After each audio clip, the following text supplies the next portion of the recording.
If you've ever been the quiet one in a loud family, you'll understand how a single night can rewrite an entire history. My name is Amani. My sister, Monique, has always been the star, the girl who made every room brighter and somehow colder at the same time. I was the shadow, the sensible one, the stable job cautionary tale rolled out at dinners to make her sparkle a little harder. What none of them knew, what they refused to see, was that shadows can hold the strongest light. The night all shifted was her engagement party, perched high above the Atlanta skyline in a steakhouse where the martinis taste like money. The room was heavy with expensive perfume and old power. She'd done well with the backdrop, floor-to-ceiling windows, a city that looked like it was applauding her. She wore a flame-red dress like a victory flag. I wore a simple navy sheath and comfortable heels. I've never been one for costumes. She found me before I found a seat. "You made it," she sang. "Diamonds and lipstick." Ryan, baby, look. My little sister, Ryan Collins, was a name in this city, a litigator at a major downtown firm with white shoe partners and revolving doors that never stopped spinning. His senior partners held court at the main table, pale cuffs and expensive watches gleaming under the lights. Monique tugged me to them like a prop she needed for one last joke. "This is my baby sister," she announced, voice cutting through laughter like a knife through fondant. "The bookworm. While I'm out here building a PR empire, she does. What was it again? Honey. Files papers at the courthouse, polite chuckles, old men with practiced smiles." I felt my cheeks heat. 34 years old and still getting shoved into a corner I didn't build. "I work in the justice system," I said, keeping my tone even. She laughed her glass-like laugh. "Isn't that adorable? She means she's a high-level admin, shuffles papers for judges, a glorified secretary." She patted my arm. "But we love her, our little stable government worker." Our parents drifted over, drawn to spotlight like moths. My mother flashed a smile as bright and brittle as her diamonds. "Isn't my Monique stunning?" she cooed, kissing her cheek and ignoring me. Born to be in the spotlight. My father, booming, proud, clapped Ryan on the back. "My daughter runs this city. The rest of us are lucky to be in her orbit." I held my water glass so tight my palm ached. It tasted like pennies in my mouth. The humiliation. The old story told again and again until it sounded true. The golden child and the quiet one.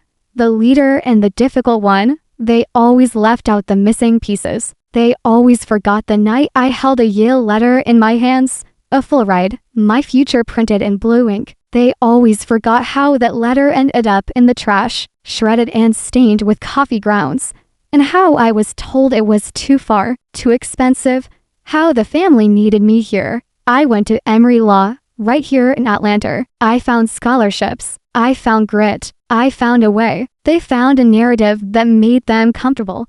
Standing by the table with men who earn more in a quarter than most people see in a decade, I could feel Ryan watching me, not the way my family watched me through the filter of their own myth, but like a lawyer watches a witness who just said something interesting. His smile had been smooth all night. Now it faded. "Sorry," he said to Monique, still smiling, still polite. "Can I ask a question?" She rolled her eyes. "Ryan, who cares? It's boring." His gaze didn't move from me. "Which courthouse?" The laughter faded. His partners went quiet.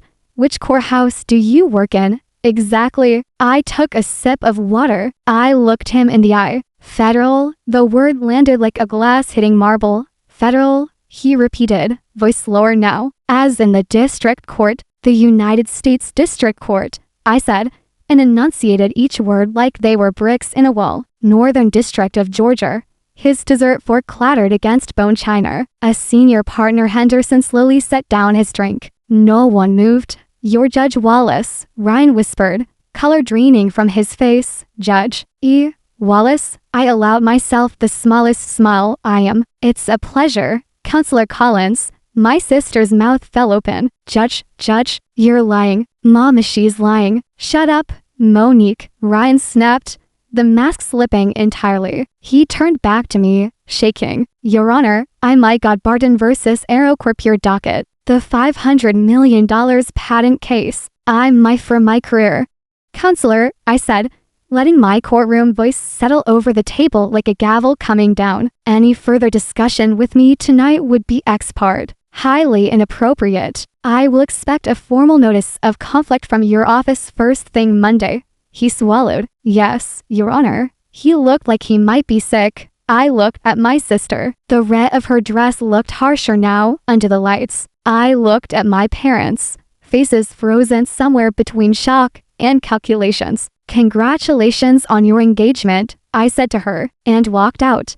I was halfway to my car when glass shattered behind me and my sister's voice tore across the valet latera. Feral sound that didn't belong to a woman who called herself a brand. You think this is over? You ruined my life. You'll pay for this. Money. I swear to God you'll pay. People always think the explosion is the end. Often, it's the beginning. By morning, the Atlanta sun spilled into a penthouse where Ryan paced the marble like it was a courtroom aisle. His bow tie hung loose. His voice was a rasp. Despard, he said out loud. Do you understand that? No more firm. No more partnership. No more anything. My sister perched on a stool. Silk robe tied just so. Espresso in hand. Eyes bored. Stop being dramatic, she snapped. It was a mistake. We'll fix it, he choked. You publicly humiliated a sitting federal judge. You called her a liar in front of my partners. She presides over my case. That's not a mistake. That's a malpractice final exam. Her face shifted. Not to fear to calculation. I've seen that look before. It's what she gets before a PR takedown. She's not perfect, she said softly. No one is. She almost didn't become a lawyer at all. Ryan froze. What are you talking about? Law school, she said, getting up, walking to the window. Senior year, she was caught cheating. Plagiarized a law review article. Mom and dad paid $50,000 to the law library. Problem disappeared. She graduated. Perfect record. Perfect little lie. He stared. Impossible. A federal judge. The FBI vetting alone. Not if it never hit her record. She purred. Not if my parents took care of it. Family loyalty goes both ways.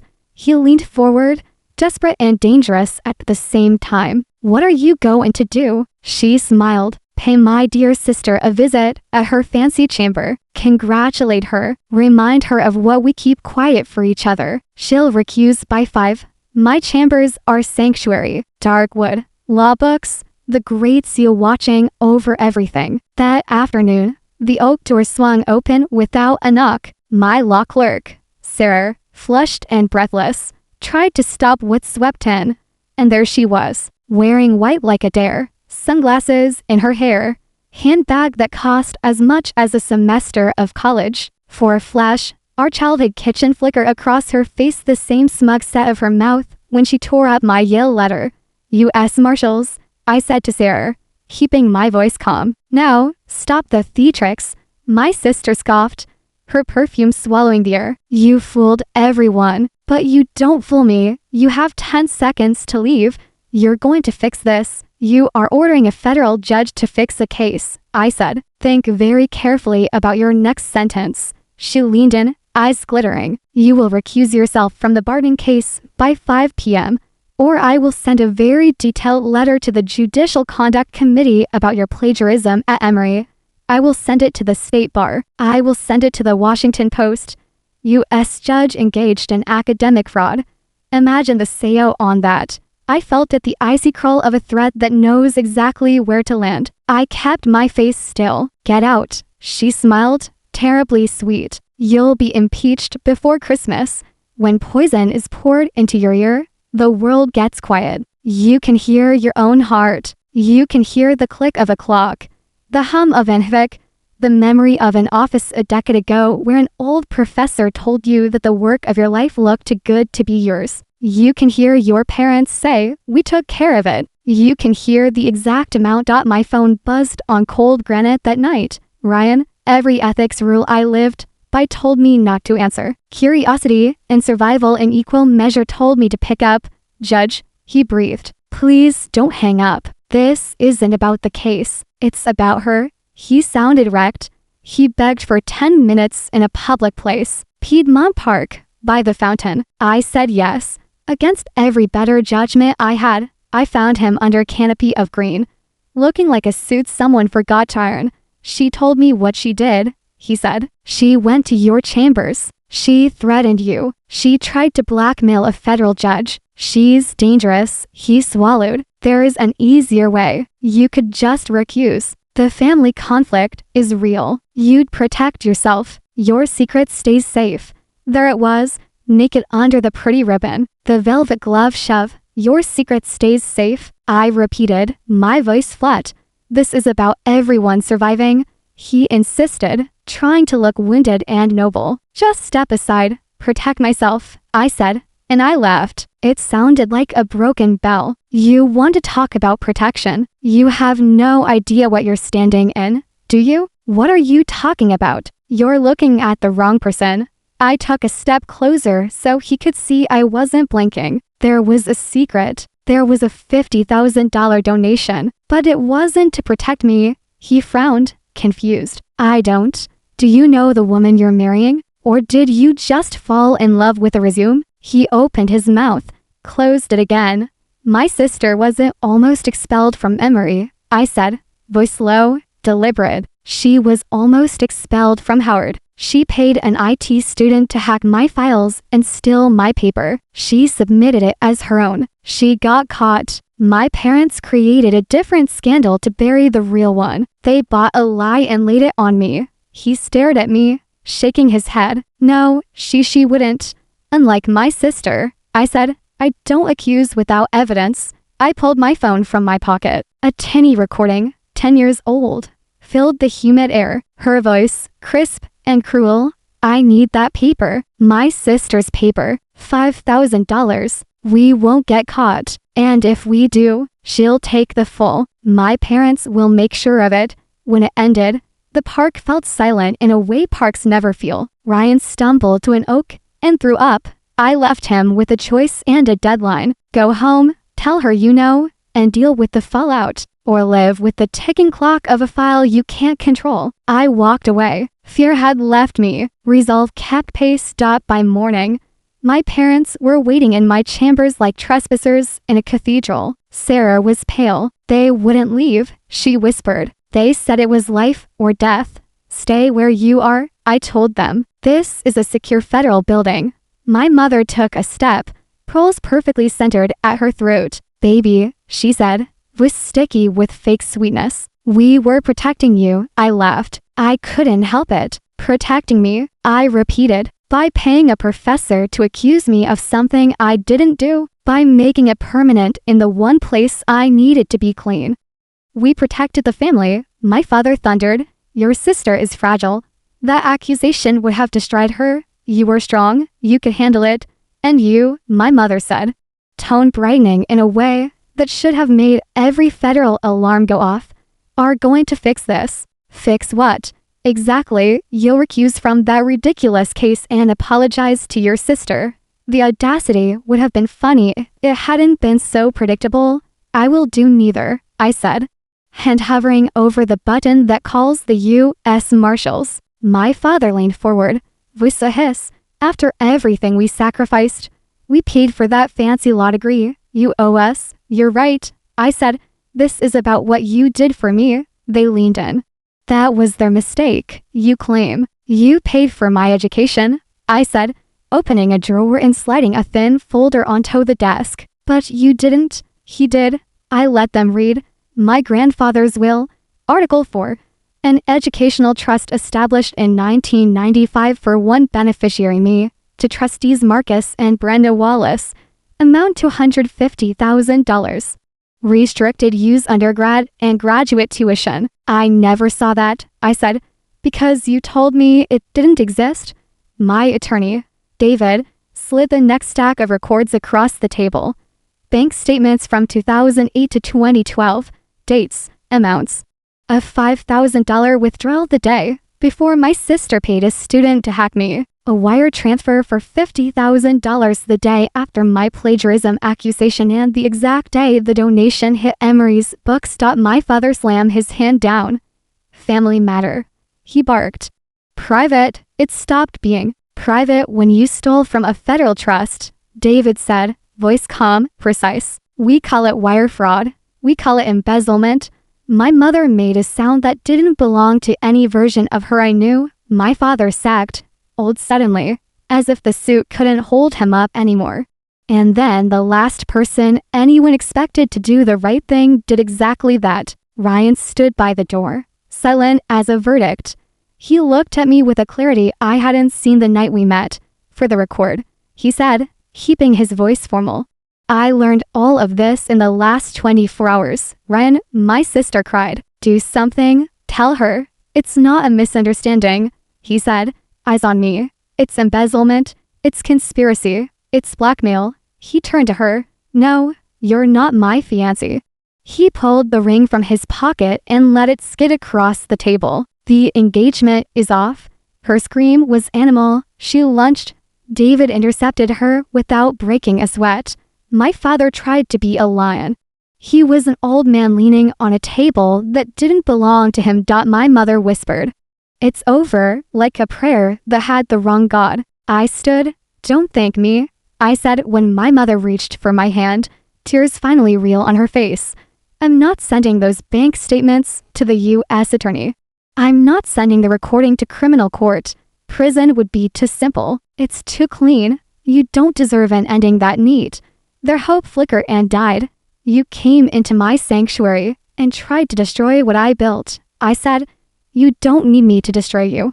You've already done it. I made it clear what would happen instead. Ryan would withdraw from the Barton case and submit his testimony to the bar.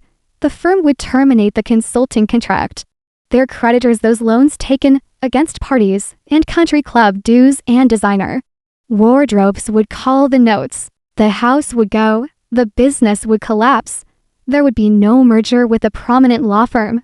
No wedding to save them. You asked for my judgment. I said, here it is. Guilty of theft, of fraud, of blackmail, of sacrificing your child to protect a lie. Your sentence is to live with the consequences. I left them there in a quiet room with glass walls that showed them the city they loved and a horizon they would not touch again. You don't watch the building fall.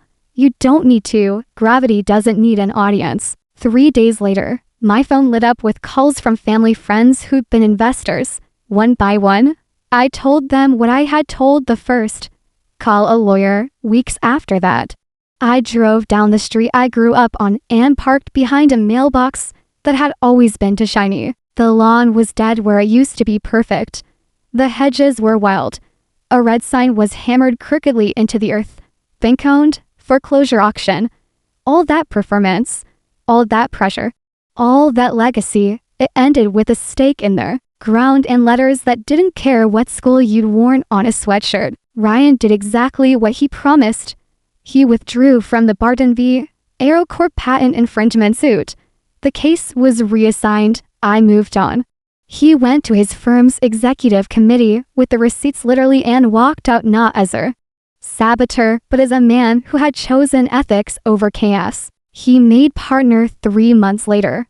He cut out the cancer. He learned something about ambition. Maybe my sister didn't land, she splattered. Her PR firm built on borrowed money, and borrowed status last every client in 48 hours. I saw her. Once, months later, outside a discount grocery store. No designer clothes, no blowout. Just a woman with tired eyes and a plastic bag. She walked past me without seeing me at all. 6 months after the engagement party. My intercom buzzed softly. Your Honor, Sarah said, voice tight. There's someone in the lobby asking to see you. No appointment. She says she's your sister. I went still. We hadn't spoken. I expected rage. I expected a letter. I did not expect this. Should I have the marshals escort her out? What does she want? A pause, she says. She's here to ask for a job. She asked if there were openings on the janitorial staff. Night crew. I leaned back. The marble lobby. The seal on the wall. My sister's voice echoing off stone. You will pay for this. No, I said. I don't have a sister. Please inform Ms. Wallace the hiring is handled by GSA and internal HR. She may submit an application online like any other citizen and alert the marshals that there is a potentially disruptive individual on site. Yes, Judge. I put the intercom down. I stared at the brief in front of me. Then I picked up my pen and went back to work. There's a moment when the robe settles over your shoulders and you feel its weight heavy.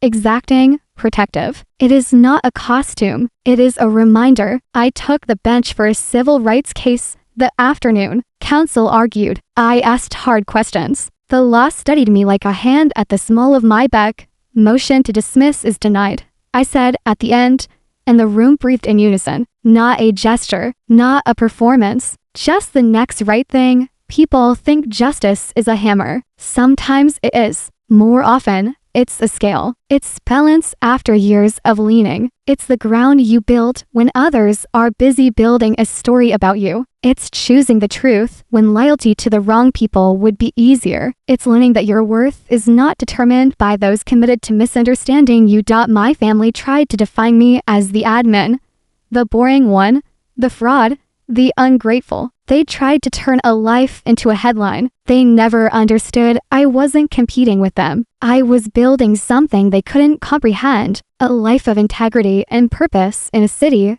that rewards spectacle.